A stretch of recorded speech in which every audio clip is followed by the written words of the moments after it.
ಉತ್ತರ ದೇಶದಯ್ಯ ಹುಲಿಯ ವಾಹನದಯ್ಯ ಮುತ್ತುಳ್ಳ ಮಾದೇವ ದಯ ತೋರಯ್ಯ ಸ್ವಾಮಿ ಮೊದಲೇ ನಿಮ್ಮ ಪಾದವನ್ನೆರವೇ ಮತಿಗಳ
ಆನುಮಲೆ ಜೇಡುಮಲೆ ಗುಂಜುಮಲೆ ಗುಂಜಿ ಮಲೆ 77 ಮಲೆ ಒಳಗೆ ತಪ್ಪದೆ ನಲ್ಲು ನಾಟ್ಯವಾಡುವ ನಮ್ಮಪ್ಪಾಜಿ ಮುದ್ದು ಮಾದೇವನ ಪಾದಕ್ಕೆ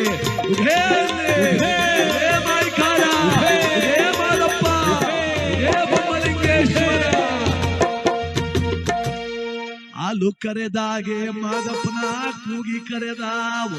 ಹೌದು, ಓ ಮಾತೆ ಕೆಚ್ಚಲಿಂದ ಹಾಲು ಹೆಂಗ ಚರ್ರನ ಕೆಳಗೆ ಇಳಿಯುತ್ತದೋ ಹಂಗ ಮಾದಪ್ಪನ ಕರಿಬೇಕು ನಾವು.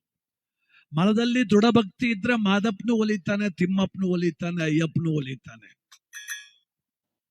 ಶಬರಿಮಲೆಗೆ ಹೋಯ್ತೀವಿ ಅಂತ ಎರ್ಮುಡಿ ಕಟ್ ಮೇಲ್ ಮಡಿಕಂದು ಒಳ ಕೂತ್ಕ ಬರೀ ರಾಜಕೀಯ ಮಾತಾಡಕ್ ಹೋದ್ರೆ ಅಯ್ಯಪ್ಪನು ಒಲಿದಿಲ್ಲ, ಮಾದಪ್ಪನು ಒಲಿದಿಲ್ಲ. ಹೊರಟ್ರದೇ ದೇವಸ್ಥಾನಕ್ಕೆ ಮಾತಾಡ್ತಾ ಇರೋದು ಮಾತ್ರ ಬರೀ ಗ್ರಾಮ ಪಂಚಾಯತಿ ಸೊಸೈಟಿ ಸುದ್ದಿ. ಅದಕ್ಕೆ ಹೊರಡೋ ಮುನ್ನ ಮನಶುದ್ಧಿ ಆಗಬೇಕು. ಅದಕ್ಕೆ ಹೇಳ್ತಾರೆ, ಆತ್ಮಶುದ್ಧಿ ಲೇಖ ಆಚಾರಂ ಎಂದುಕೋ, ತನುಶುದ್ಧಿ ಲೇಖ ಗುರುಪೂಜೆ ಎಂದುಕೋ, ಏ ವಿಶ್ವದಾಭಿರಾಮ ವಿನುರವೇಮ ಅಂತ ವೇಮಣ್ಣ ಕವಿ ಹೇಳ್ತಾರೆ. ನೋಡಿ, ತಮಿಳಲ್ಲಿ ಬರೀತಾರೋ, ತೆಲುಗಲ್ಲಿ ಬರೀತಾರೋ, ಕನ್ನಡದಲ್ಲಿ ಬರೀತಾರೋ, ಪ್ರತಿಯೊಬ್ಬರು ಬರೆದಿರೋದು ಒಂದೇ, ಧರ್ಮವೇ ಮಾರ್ಗ ಅಂತ.